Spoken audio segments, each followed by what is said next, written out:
Muy buenas noches, queridos amigos. Como todos los jueves, aquí estamos. El jueves pasado no estuvimos con ustedes, los extrañamos, sabemos que ustedes también a nosotros, pero lo que pasa es que este jueves vamos a tratar un tema muy importante y quisimos darnos nuestro tiempo para preparar este programa, para buscar a fondo todos los detalles y también para hacer una buena publicidad y una buena promoción del programa para llegar a más personas, porque hoy vamos a hablar sobre la violencia de género, pero para sumarle importancia a este tema, vamos a hablar de la violencia de género durante la cuarentena o durante la pandemia, que viene siendo más o menos lo mismo, porque aunque no estemos totalmente confinados, no solo en España, sino en muchos países del mundo, la intención de los gobiernos y de la Organización Mundial de la Salud, e incluso tendría que ser de las familias de manera individual, es resguardarnos, estar en casa la mayor cantidad del tiempo posible, porque de esta manera, en teoría, nuestros hogares son los núcleos más seguros hablando del virus. Pero si hablamos de la violencia de género, si hablamos de la violencia intrafamiliar, lamentablemente los hogares, y paradójicamente hablando, son los lugares más peligrosos, no solamente para la mujer, sino para sus hijos e incluso de algunos hombres que reciben violencia por parte de su pareja y por parte de alguna expareja incluso. Hay personas, como ustedes lo saben, diferentes tipos de hogares conformados de diferentes maneras y hay parejas que no son parejas, son exparejas, pero tienen que vivir juntos por circunstancias diferentes, por economía, por falta de espacio, por los hijos, etcétera, etcétera. Y de esta manera, pues evidentemente se han disparado no solamente los casos de violencia de género, sino las denuncias y los casos en los que no solamente han sido agredidas mujeres, niños, etcétera, sino que han fallecido. Entonces, evidentemente, después de estas cifras alarmantes, yo, por ejemplo, si podemos ver una pantalla, una tabla de la Delegación de Gobierno contra la Violencia de Género aquí en España, porque vamos a enfocarnos mucho.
Dilación a este tema el día de hoy.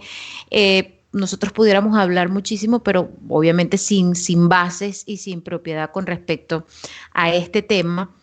Sin embargo, hay un grupo de periodistas eh, venezolanos regados por el mundo que decidieron, en su mayoría mujeres, chicas, ahora cuando conversemos con ustedes, ustedes me lo van a corroborar, pero entiendo que su mayoría o su totalidad son mujeres que se dedicaron al ver este repunte, algunas de ellas trabajan con temas de derechos humanos, de desarrollo social, y al ver este repunte de denuncias, de casos de violencia de género, pues decidieron emprender esta investigación. Es una investigación que tiene el nombre de Pandemia Silente, que evidentemente es eso que muy pocas cuentan, que muy pocos dicen, que de muy pocos hablan, que se desarrolló durante la cuarentena y ellas se reunieron y decidieron llevar a cabo esta investigación, una investigación magnífica que nos habla de la magnitud del aumento de las cifras. Ellas están con nosotros, son Natasha Contreras y Pérez Nadia Goncalves. Y Nadia Goncalves, periodistas sociales, graduadas en la Universidad Católica Andrés Bello en Caracas. Y bueno, ambas vinculadas a este tema, a los temas sociales que evidentemente afectan en general a las personas, no solamente, obviamente, de Venezuela, sino del mundo. Por ejemplo, Nastasia tiene ya 5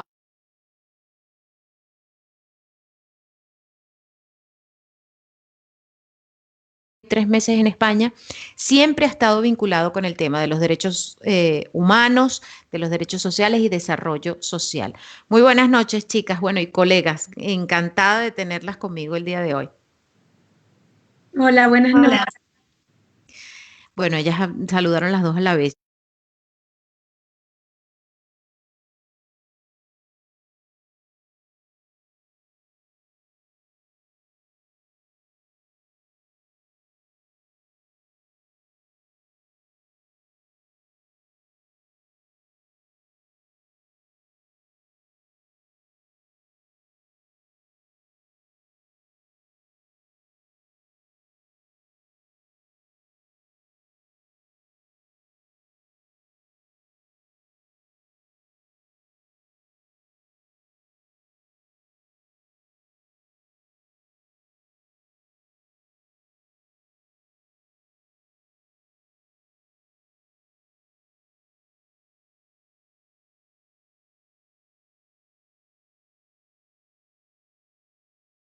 En los medios de comunicación en los que trabajé, siempre estuve en el área de sociedad y de comunidad.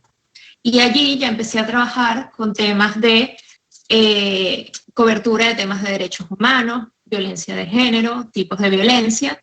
Y allí conocí a María José Martínez, que es la directora general de esta investigación transnacional. Es una investigación transnacional y colaborativa donde 21 países de habla hispana, incluyendo Brasil, participan y muestran la realidad de lo que ocurrió con las mujeres en la pandemia. Cuando llegué a España hice un máster en guión y actualmente estoy realizando el doctorado en comunicación enfocando en el documental hecho por mujeres en Latinoamérica. Entonces el tema de las mujeres es un tema que siempre me ha interesado.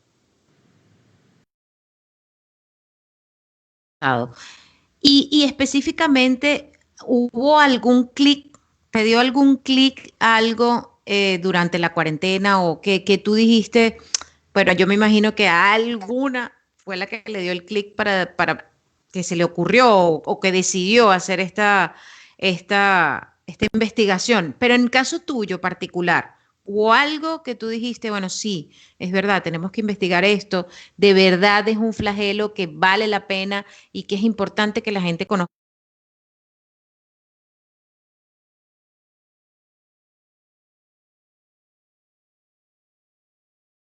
Y enseguida la respuesta es sí, vamos a hacerlo.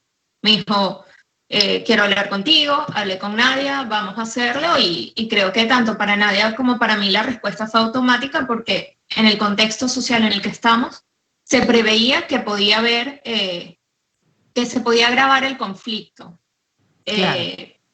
De la violencia de género. Vale, Nadia, tú, coméntame esto. Siempre has estado ligada, desde que te graduaste, puedo atreverme a decir que antes de graduarte de la universidad, siempre has estado ligada al tema de los derechos humanos, del desarrollo social. Cuéntame un poquito, después de que te graduaste de la universidad. Sí, bueno, yo trabajé en Venezuela en el área de libertad de expresión y específicamente, bueno, monitoreando y bueno, viendo cómo era la situación bueno, de privaciones de libertades de expresión. Y también trabajé en el área del emprendimiento social, y cómo apoyar también a jóvenes en el área de sus habilidades emprendedoras, cómo hacerlos agentes de cambio. Básicamente esa era mi experiencia, pero bueno, yo también tengo una maestría en comunicación para el desarrollo social y siempre he trabajado en el área, en este tipo de áreas, en el área social y por supuesto estoy muy sensibilizada con toda la temática de derechos humanos. Y Claro. esto también, ¿no? María José Martínez, que es nuestra coordinadora, ella estudió con nosotros en la Universidad Católica Andrés Bello. O sea, ustedes son compañeras de estudio que nunca perdieron, en el caso de ustedes tres, que nunca perdieron el contacto. Es correcto, Ok. sí, sí. Entonces, bueno, María José, ella me llama, precisamente es muy divertido porque ella me busca a mí para contactar a Nastacha. Porque claro, Nastacha, el perfil de ella es más hacia el área del feminismo, de los derechos humanos de las mujeres.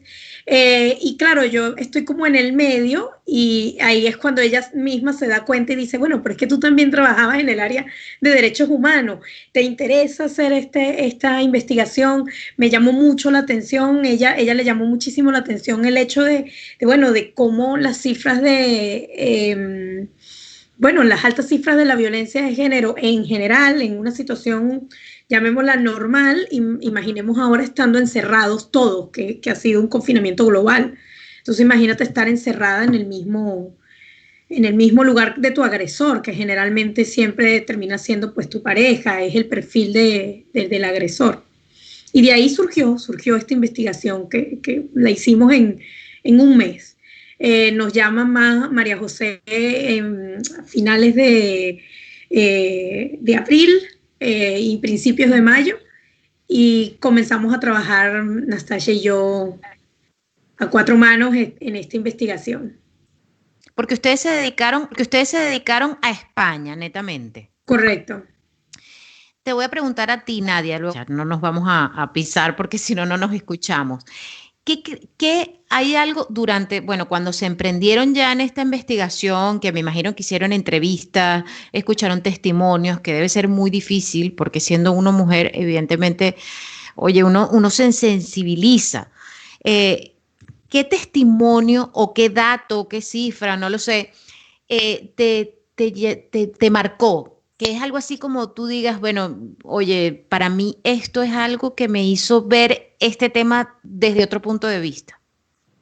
Para mí el testimonio más interesante que nosotros tuvimos nosotros presentamos dos testimonios, ¿verdad? Y uno era de violencia de género físico, de violencia física, y había otro que era de violencia psicológica. Y el que más me impresionó a mí era precisamente el que tenía que ver con la violencia psicológica, que esto se llama... Sutil, ¿no? Violencia sí, sutil o algo así. exacto, una violencia sutil, es una violencia que a simple vista no se ve, porque Ujú. evidentemente los golpes son más visibles. Lo llaman, de hecho, el gas silencioso, está usando Ujú. la terminología gaslighting en inglés. Y es precisamente porque es un tipo de violencia donde el maltratador trata de todas las maneras posibles de alterar la percepción de la víctima, de la realidad de la víctima y socavar poco a poco la confianza en sí misma y la autonomía. Y esto es una violencia de género que generalmente no se habla. Generalmente se habla mucho de la violencia física, del golpe, y no se habla bueno, de qué pasa cuando una mujer es continuamente atacada psicológicamente por su pareja, tanto que llega incluso a dejar de creer en sí misma, de dejar de percibir su realidad. Y hay un testimonio que es el que se llama Alejandra, evidentemente cambiamos su nombre, no Claro, su nombre verdadero, pero ella normal. vive en Madrid y ella estuvo confinada con su pareja, estaba en proceso de divorcio, quedó completamente paralizado porque los tribunales se paralizaron en el confinamiento.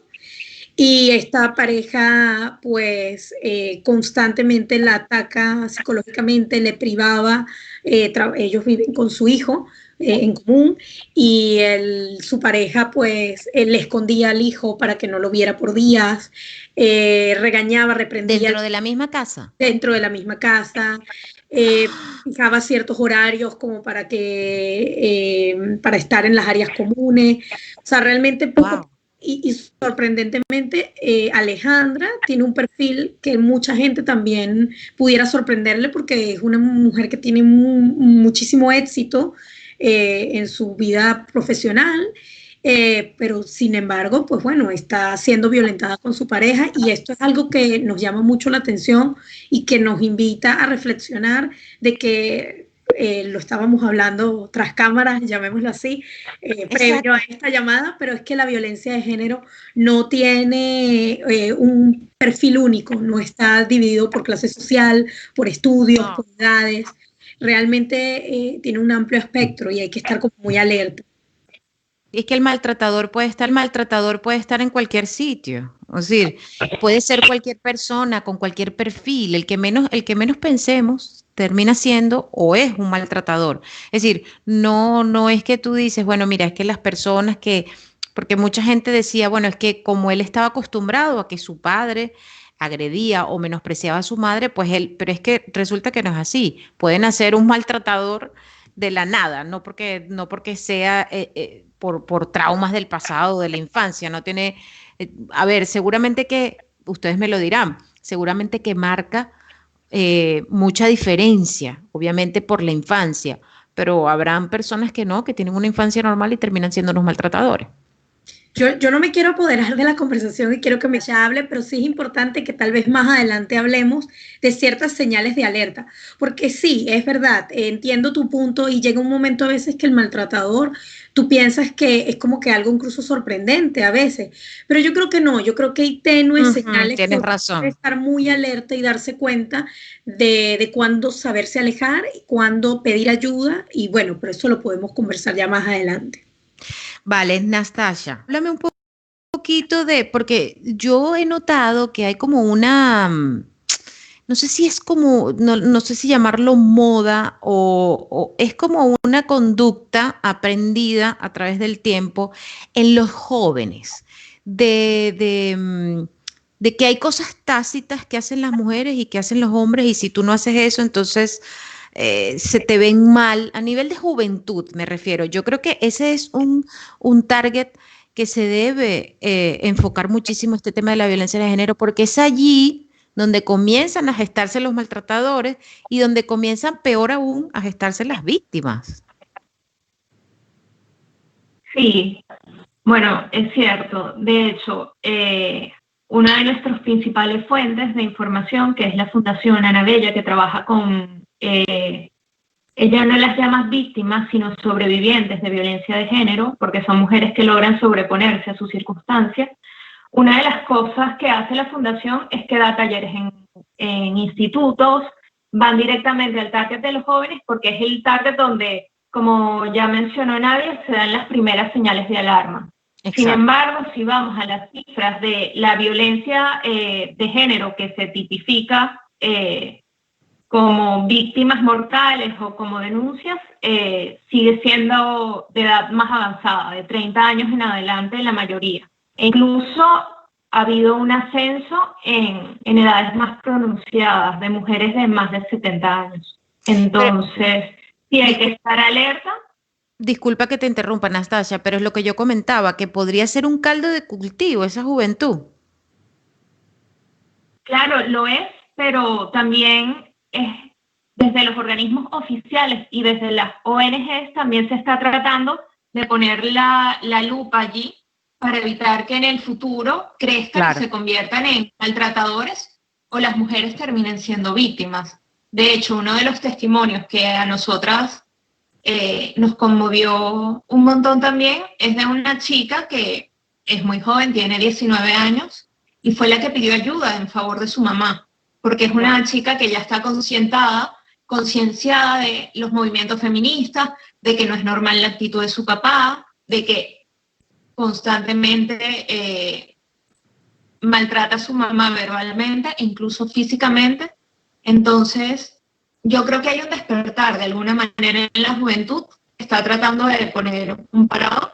Y bueno, ya habrá otro tipo de violencia, no es la que tratamos en esta investigación, donde sí es más común entre los jóvenes y entre las parejas jóvenes. Sí, Nastasia, tengo dos preguntitas que te voy a hacer. Por ejemplo, en ese caso que me comentas de esta joven de 19 años que habló y pidió ayuda por su mamá, en ese caso, puedes hablarme también de casos en generales. ¿Cómo termina esto? Es decir, entiendo que denunció a su papá, que se pone una medida de alejamiento. ¿Cómo terminó ese caso? Sabemos que evidentemente cambiando los nombres, pero ¿tuvo un desenlace? ¿Ustedes lo pudieron ver o no? No tuvo un desenlace durante el confinamiento porque no se podía. Ella no quiere denunciar a su padre e independizarse y dejar a su madre en la situación. Ella estaba todavía en el periodo de tratar de convencer a su mamá de que diera el paso. Y el objetivo, y estamos esperando a que nos lo confirme ella, es si realmente ella tiene una hermanita pequeña y su mamá lograron salir del domicilio.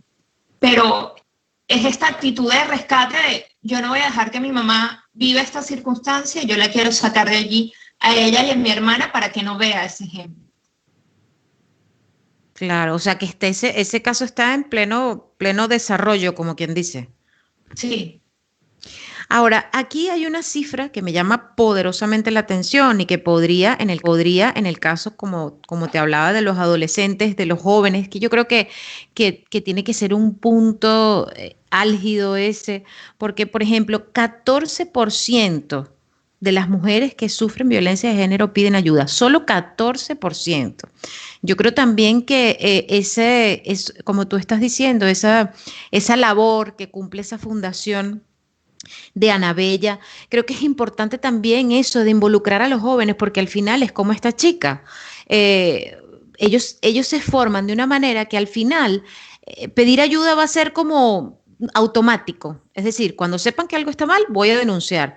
No se va generando esto que ya existe de mujeres que temen, de que les da miedo. Creo que hay que, como quien dice, cogerlos desde más jóvenes para que se den cuenta de lo que está mal y lo que está bien. ¿Es así, Nastasia?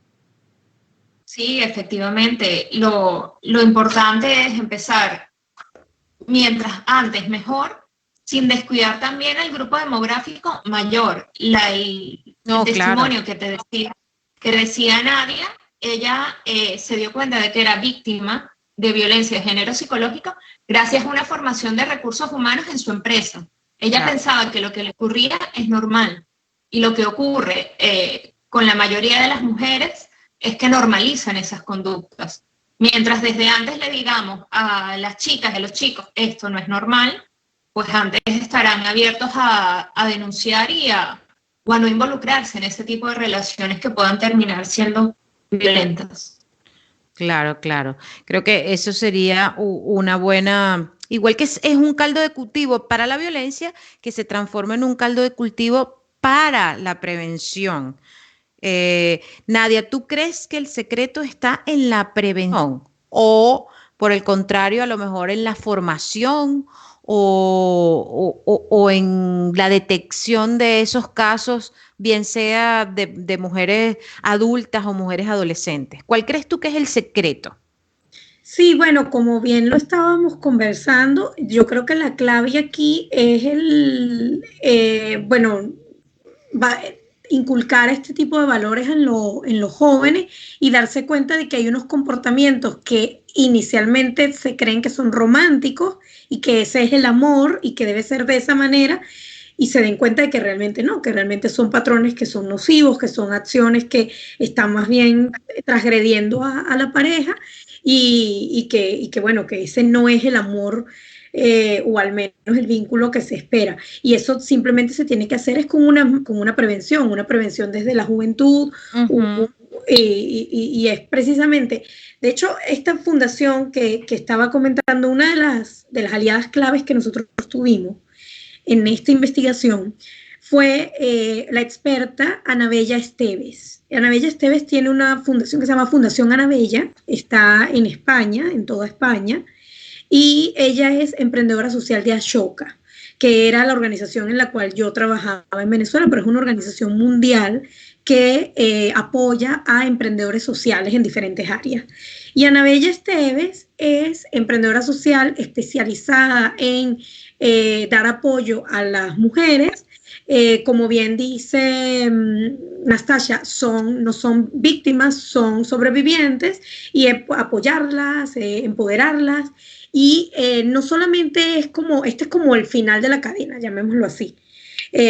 para Anabella. Esto es como la reparación, pero realmente ella se enfoca más a largo plazo en un cambio de paradigma, en un cambio sistémico, que es que lo llaman, y es a través de la prevención con formaciones, como lo estaba diciendo Nastasia, formaciones en escuelas y en colegios, para conversar sobre la violencia de género, ver estos pequeños detalles, estas conductas que que poco a poco, pues, verlas que no es algo normal, y también haciendo prevención a través de charlas en empresas.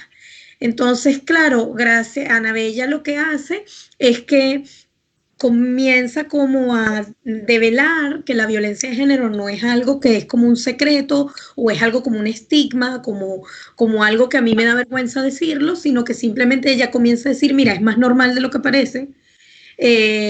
O más común de lo que parece. Es más común de lo, claro, es más común, tienes razón, es más común, más frecuente, no normal, tienes toda la razón. Es más frecuente y bueno, hay muchísimas maneras por las cuales evadirla, prevenirla es la palabra. Exacto, o sea que podría ser la prevención, el secreto. Yo me imagino que ustedes que se inmiscuyeron en esta investigación, pueden hablarnos un poco, yo creo que, a ver, porque a violencia de género nosotros ya como que lo sabemos, lo diferenciamos, lo sabemos detectar en el caso de, bueno, mira, este chico golpeó a esta chica, bueno, vale, esto es violencia, es la violencia palpable, la que uno ve. Pero esa violencia como tú llamabas, la psicológica, la silente. Por ejemplo, yo he visto curiosamente cómo hay cosas que uno puede ver como normal, se normaliza esa violencia y que pasa muy a menudo y que a lo mejor cualquier persona que nos está viendo puede decir, ah, pero es que sí, eso pudiera entrar en la tipificación de violencia de género o puede ser el inicio de lo que termine siéndolo. Por ejemplo, que te controlen si tú sales sola y tienes una pareja, puede ser de 10 años, 20 años, lo que sea, y que tú salgas sola o con unas amigas y te esté controlando continuamente vía telefónica y que si no le contestas, pues seguramente se va a enfadar. Es decir, no tiene que golpearte o insultarte, sino simplemente la actitud de estoy muy enfadado. Puede ser violencia también. Corríjame ustedes, Nadia. Sí, hay como lo estaba comentando, hay como ciertas primeras señales o señales tempranas que uno tiene que estar como muy alerta. Incluso en la violencia física, tanto la violencia psicológica como la violencia física. Todo lo que tiene que ver con este tipo de amor romántico en donde de manera precipitada tienen como excesivas muestras de afecto, decisiones precipitadas como para mudarse juntos, declaraciones de amor eterno, peticiones de demostraciones de amor a través de ciertos acercamientos sexuales, como demostraciones de amor. Esto ya comienza a tener ciertos como patrones un poco enfermizos, un poco que hay que estar alerta. También otra de las señales que uno tiene que estar como muy atento es que el agresor suele ir aislando poco a poco a la víctima. Interesante. Sí, vas tú perdiendo tus amistades, vas perdiendo la frecuencia con la que hablas con tu madre o con tu padre, no es solamente con las amistades, sino incluso con las personas cercanas a ti. Controlan, como tú dices, controlan tus teléfonos, controlan lo que hablas, continuamente te preguntan qué estás haciendo, qué haces, controlan disculpa que te interrumpa, Nadia, porque las personas pueden pensar, ah, bueno, pero es que controlan que hables con tu madre o controlan que hablen con tu padre. No necesariamente significa que te tiene que quitar el teléfono de manera violenta. No, es simplemente esa actitud de estoy molesto porque estás hablando con tu mamá. O ni siquiera que estoy molesto, sino también eso. ¿Y qué estabas hablando con ella? ¿Y qué te dijo? ¿Y qué opina? Y es como esa indagación y es como quitarte tu privacidad. Al final quieres saber todo de ti. Esto no es, no es normal. No es algo que es saludable. Y también hay otra cosa que hay que estar muy alerta y que también incluso uno puede detectar que allí hay una violencia de género desde afuera, desde como un tercero, es que hay unas continuas descalificaciones a tus talentos y a tus capacidades. O Eso sea, es muy interesante. siempre está tu pareja tratando de descalificarte, que eres desordenada, que eres molesta, que eres irascible, que todo el tiempo estás de mal humor y claro, continuamente trata de descalificarte con otros también para buscar como un respaldo. Ese también es otra señal que hay que estar como muy alerta. Y yo comentaba que tanto para la violencia psicológica como física, porque la violencia física generalmente en las relaciones no es que de inmediato, no es que te estoy conociendo y al día siguiente te golpeo, sino que es como Claro, se va va de menos a más. exacto. Entonces, tanto para la violencia psicológica como para la violencia física, estos son como unas señales de alerta ya iniciales. Todo el tiempo están haciendo cosas juntos, no tienes como una independencia, dejas de tener hobbies, dejas de hacer tus cursos, tus cosas, todas tus actividades de crecimiento personal. Todo esto se va perdiendo. Ya son varias señales que hay que estar como muy alerta. Vale, Nastasia, de todas maneras, y esto es importante decirlo, pudiera ser que esto no vaya a más, es decir, que esa persona, porque podemos hablar de este tipo de relaciones tóxicas que pueden desencadenar de violencia de género, podemos hablar que puede ser mujer, hombre, hombre, mujer, dos mujeres, dos hombres, es decir, al final se tipifica como a nivel de relación de pareja. Este tipo de violencia no tiene género, valga la redundancia.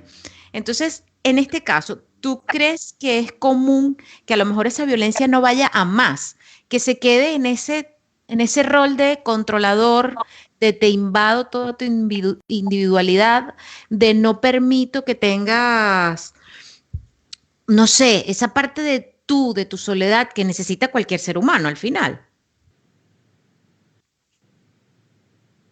Que el plano psicológico, pero el plano psicológico es tanto como el plano físico. Mientras Exacto. una mujer que es maltratada físicamente puede acceder al número de películas en 12 y cuando la violencia es psicológica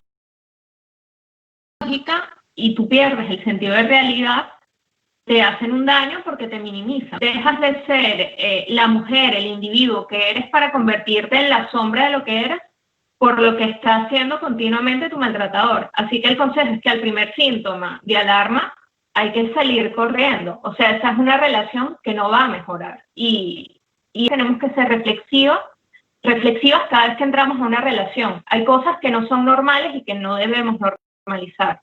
Que una pareja descalifique tu talento, que una pareja te diga que tú no vales, no es normal. Que una pareja te diga, hablas mucho con tu mamá, si hablas una vez a la semana, una vez al día o todos los días, no es normal, porque está invadiendo tu área de privacidad, está invadiendo tu individualidad y no se puede permitir. Nastasia, otros ejemplos, porque me parece súper interesante eso, por lo que están hablando, o sea, lo que están diciendo aquí. Mira, aquí hay comentarios. De hecho, Soledad Lucero está haciendo varios comentarios con respecto a la violencia de género. Y ella comenta algo que es muy cierto, que el ciclo de la violencia es así, comienza de menos a más y que cuando te quieras dar cuenta te está golpeando. O sea, pasa sin que te quieras dar cuenta porque ya entraste en un círculo de control tan alto que cuando te golpea es como prácticamente no estás consciente de lo que está sucediendo y terminas perdonándolo porque esa es la estrategia del maltratador, debilitarte individualmente hasta tal punto que cuando te golpee pienses tú que tú eres la que lo estás haciendo mal. Sí, de hecho, el testimonio que tenemos otra de las sobrevivientes a las que tuvimos que cambiarle el nombre, a Natalia, su caso fue este amor romántico, este primer amor, se conocieron siendo ella prácticamente una niña de 16 años, entablan esta relación y empezó como aislándola de su familia, de su mundo, te amo rápidamente, vamos a vivir juntos rápidamente, tuvieron un hijo rápidamente, y Grecia empezó antes de que supera. Entonces, escaló muy rápidamente, pero empezó siendo, ay, este hombre que la deslumbró porque tenía 19 años y ella 16 o 15, y bueno, y es un ciclo de violencia que acabó con violencia intrafamiliar, no solo hacia ella, sino también por eso es que ella se separa durante el confinamiento. Entonces, sí, hay que estar muy escala, y el maltratador no se va a detener, y en el momento en que le digas que te quieres separar, bueno, las expertas siempre nos dijeron que es el momento de mayor riesgo, porque es en el momento en que van a intentar matarte porque ya no tienen ningún tipo de control sobre ti. Y por eso es que vemos esta cifra de que hasta el día de hoy hay 30 víctimas mortales. Claro, porque vamos a hablar netamente del tema de la cuarentena. ¿Cómo afecta esto? Porque, bueno, evidentemente cuando hay violencia de género que ya viene sucediendo, estar en cuarentena, como comentaba Nadia de este caso, de esta persona que le prohibía ver a su hijo dentro de su propia casa. Evidentemente, ¿cómo se desarrolla o qué es lo que, por qué parte empeora? Quizás hay maltratadores que venían teniendo violencia psicológica y durante la cuarentena desencadenó en violencia física, o según los testimonios que ustedes tienen. En el caso de los testimonios de violencia física que tenemos, ya eran agresores violentos. Y durante la cuarentena se agravó. En el caso del testimonio de Natalia es porque además su ahora expareja también consumía sustancias, y durante la cuarentena sin trabajar, mientras antes pasaba un fin de semana en la casa al mes, ahora estaba todos los días en casa, todos los días consumiendo, y claro, el ciclo de la violencia se aceleró. Y en el caso del testimonio de violencia psicológica, ella ya había interpuesto la demanda de divorcio. O sea, se acelera la violencia psicológica de él hacia Alejandra porque ya sabe que la va a perder y que no tiene el control, y lo que quiere es hacerla sufrir. Claro, y durante la cuarentena me imagino que fue así como, bueno, esta es mi oportunidad para que vea que no puede divorciarse de mí, supongo, algo así. Podría ser. Si Nadia quiere agregar algo. No, realmente no fue como que la pareja, de hecho la pareja de Alejandra, que es el nombre falso que les pusimos, la pareja de Alejandra, porque no, para protección, claro. La pareja de Alejandra ya tenía otra mujer. No es una cuestión de que él no quería separarse de una manera emocional, sino que incluso también le convenía económicamente. Alejandra, como digo, es un perfil muy interesante, porque la violencia de género también suele estar muy conectada con la dependencia económica del agresor. De eso es interesante hablar. Sí, en cambio en este caso, la persona que el sustento de la familia era Alejandra. Entonces, claro, la revancha de este agresor psicológico es porque va a perder, pero más que todo va a perder esta persona que lo está manteniendo. Claro. Entonces, sí, es muy interesante hablando qué interesante ese caso, porque generalmente es la mujer la que depende económicamente de él, y entonces pues hay como, al haber una dependencia económica, termina habiendo una dependencia emocional. Claro, porque es que lo más interesante de este caso es que realmente rompe con todos los prejuicios que uno cree tener de la violencia de género, pero que realmente no son así. O sea, por ejemplo, se suele decir que la violencia de género le ocurre solamente a mujeres que son poco estudiadas o que no tienen maestrías, o que suelen conectar a la persona, a la mujer no preparada con la violencia de género. En este caso, y es muy frecuente, o sea, Alejandra no es la única. Ella era una persona muy preparada, y simplemente pues fue víctima de violencia de género psicológico con esta persona, con su agresor.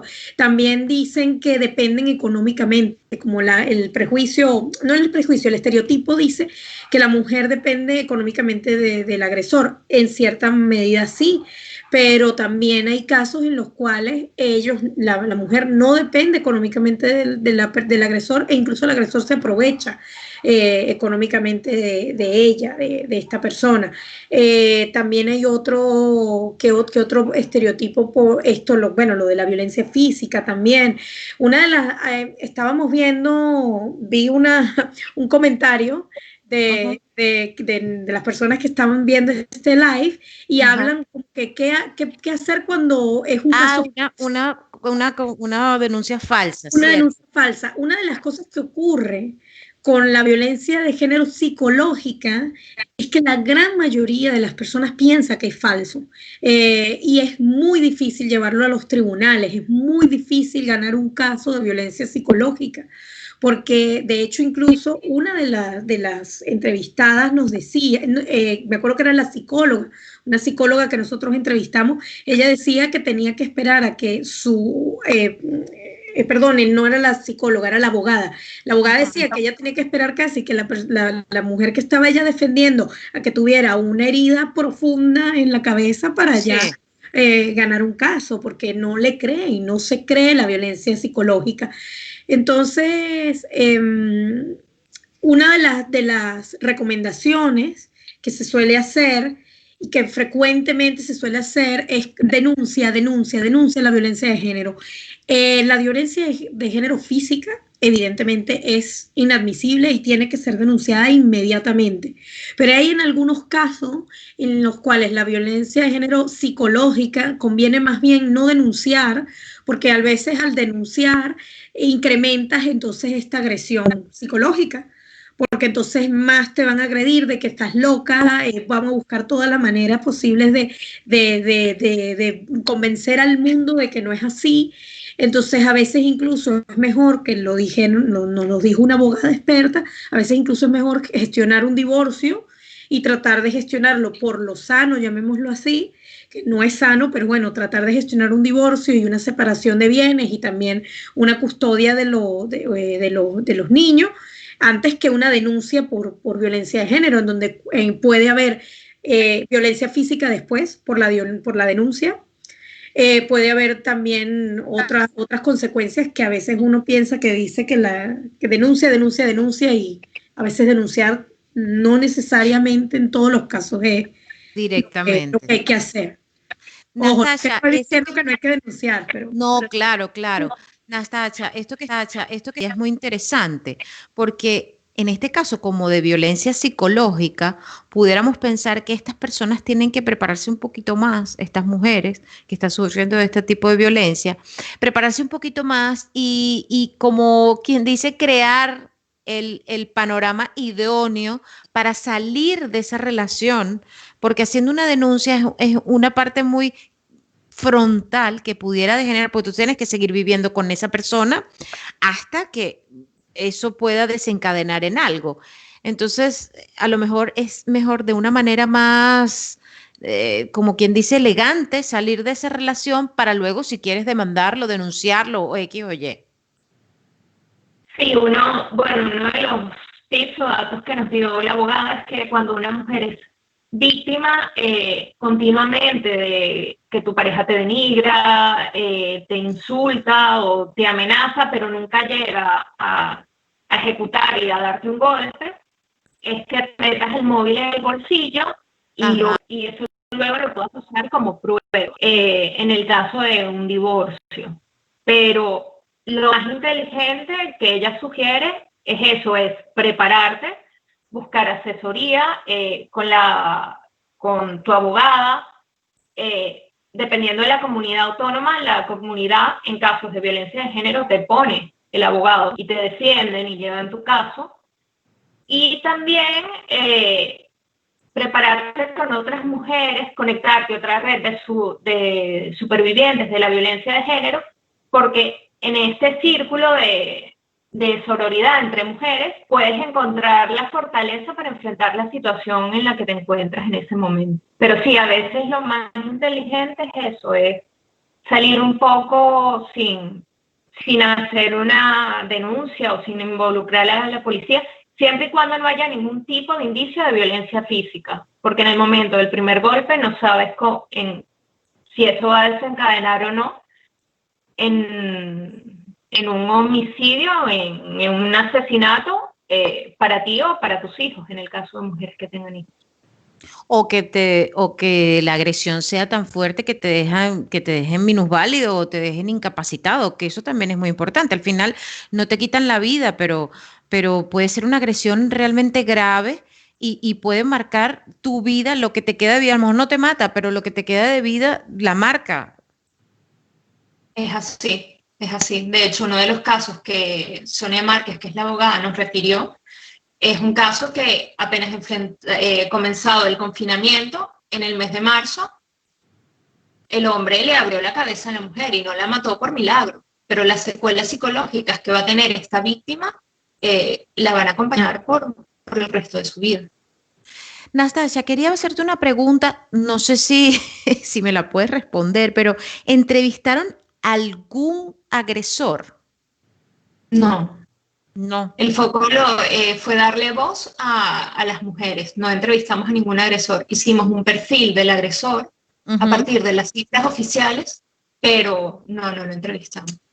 Porque sería interesante, a lo mejor algún agresor, yo sé que hay frases trilladas que dicen, bueno, mira, este tipo de gente no cambia, pero yo sí creo que pudiera alguno cambiar y sería interesante conversar con alguno de ellos que haya sido reinsertado en la sociedad, que haya cambiado realmente y que nos comente que puede moverlo. Puede ser, tú crees a través del perfil que haya algún punto común entre la mayoría de los agresores. Puede ser baja autoestima, una infancia violenta o algún tipo de problema personal a nivel laboral. O sea, ¿hay algún punto que se toque entre varias de las victimarios?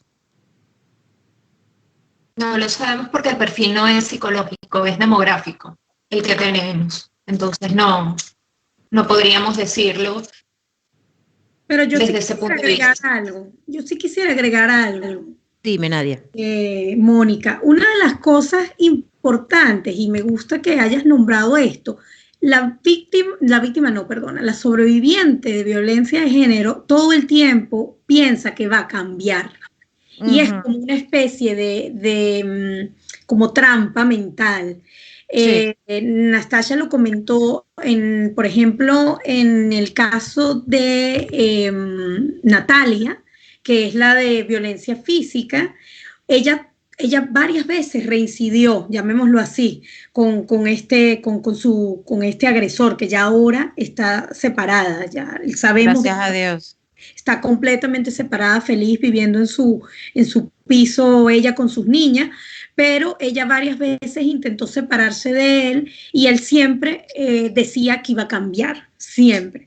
Él era como 2 o 3 veces intentó alejarse, separarse ella, y el agresor siempre decía, esperaba un tiempo como de separación y después siempre se acercaba pidiendo disculpas, diciendo que iba a cambiar, que era un hombre nuevo, que había dejado las drogas, etcétera, y pintaba como que todo un mundo feliz y siempre volvía a caer, a reincidir en sus agresiones.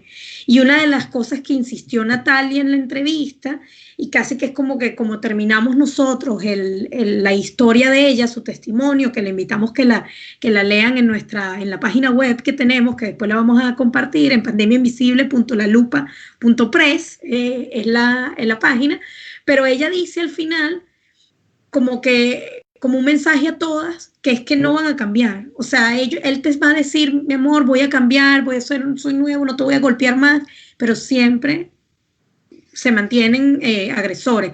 Entonces, claro, Nastasia, como bien Nastasia indica, nosotros no tenemos este perfil del agresor psicológico, tenemos un demográfico, sabemos, por ejemplo, las procedencias, las edades, por estadística, así de fácil, pero no sabemos las razones como tal psicológicas del agresor, pero sí que es muy frecuente que te digan que van a cambiar y es muy frecuente que no lo hagan. Son muy, muy pocos casos los que pueden cambiar. Mira, Nadia, ¿y tú crees que los hijos es ya esto como para, vamos a hacer unas cuantas ideitas como para cerrar, porque ya tenemos casi una hora conversando, parece que no, pero sí. Lo que pasa es que yo digo que este tema es tan amplio y yo creo que es tan importante que hagamos este trabajo de prevención, de concienciación, de que no importa qué tipo de relación o de pareja tengas, cuando te suenen las alarmas y tu instinto te diga que algo no va bien, creo que es importante no salir corriendo a denunciar, pero sí asesorarte. Y creo que por lo menos aquí en España se han abierto muchos canales para eso. De hecho, nosotros hemos puesto aquí el 061, que esto ya es para denuncias como tal. Pero por supuesto que en Internet siempre uno consigue muchas vías, grupos de apoyo, institutos de la mujer, en donde uno puede ir directamente y asesorarse, simplemente conversar y decir lo que a ti te parece que sea un símbolo, un signo de alarma y que ellos te dirán que son los expertos si es así o no. Pero Nadia, como te digo, ¿crees que los hijos, porque en este caso, por ejemplo, que me comentas de Natalia, ellos tenían hijos en común, entonces a lo mejor ella, más allá de su baja autoestima que tenía, que él le había, pues